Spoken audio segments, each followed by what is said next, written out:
In the news this week, Daniel McArthur gives thanks to God following Asher's Baking Company's 3-day trial. A head teacher says that controversial British values rules should be ignored. And in the first of our new election focus series, we examine the vital issue of free speech.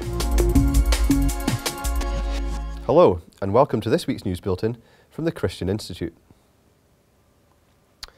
Daniel McArthur has given thanks to God at the end of Asher's Baking Company's 3-day hearing. Speaking outside the court, he said it had been a difficult time for him and his family. We're grateful that the case is now concluded. We're very thankful to all those who've supported us. It's been a stressful time for our family, but most of all we're thankful that God has sustained us through it all, and we now await the verdict and the outcome from the judge.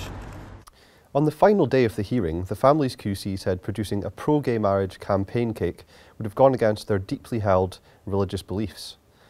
David Schofield also referred to similar scenarios to those put forward in a legal opinion by Aidan O'Neill, QC. It laid out possible consequences of a defeat for Asher's, including that if a Muslim printer refused to print cartoons of Muhammad, they could also be prosecuted. Earlier, customers spoke of their backing for Asher's. One family had travelled for an hour to a shop just to show their support, and another customer said, "We live in a time where we have to stand up for what we believe. People like the McArthurs shouldn't be forced to do things they don't believe in." You can stand with the McArthur family on social media using the hashtag #SupportAshers. The McArthur family's court battle highlights the vital issue of free speech.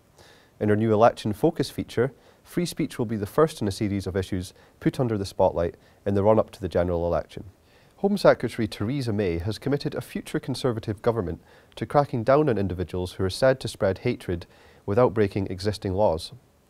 The Christian Institute, the National Secular Society, the Guardian newspaper and MPs have all raised free speech concerns.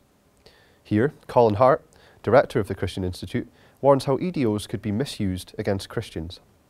It's not hard to see how these orders could be misused against Christians who believe in traditional marriage or who breach the tenets of the Equality Act. And where would it leave a minister who preaches that salvation is only available through Christ alone?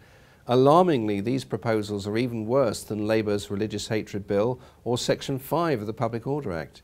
You can't protect democracy by undermining its very foundations.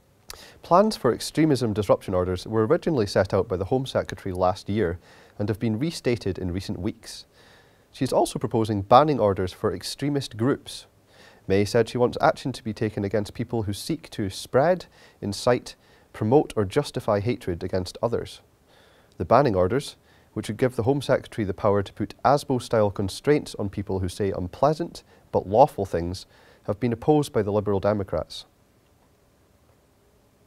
The head of a successful all-boys school has said that the controversial British values rules brought in by the Department for Education last year should be ignored. Robin Bevan, head teacher of Southend High School for Boys, told the Association of Teachers and Lecturers Conference that the rules are ill-considered and political posturing. Mr. Bevan said he recognised the vital role of schools in helping guide children. There is no one in this hall who would argue against the important role that schools and colleges play in promoting personal morality and developing a sense of civic duty.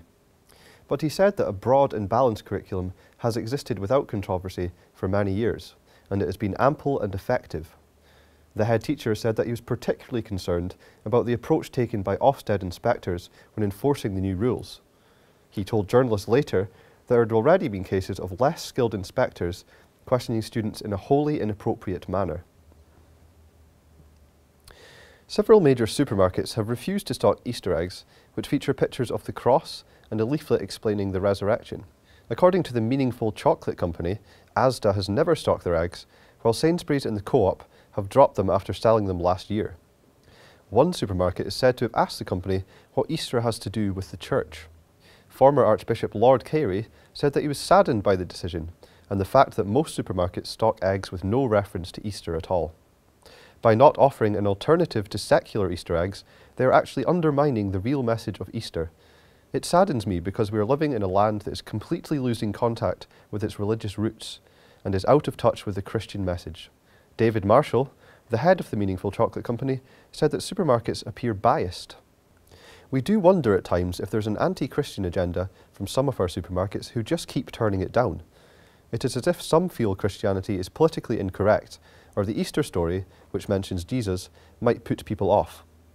Both Sainsbury's and the Co-op cite poor sales as a reason for not selling the eggs this year. Asda claims that it has not been approached. Well, that's all for this week. For regular updates and information on all of our stories, plus much more, visit our website at christian.org.uk. Until next time, goodbye.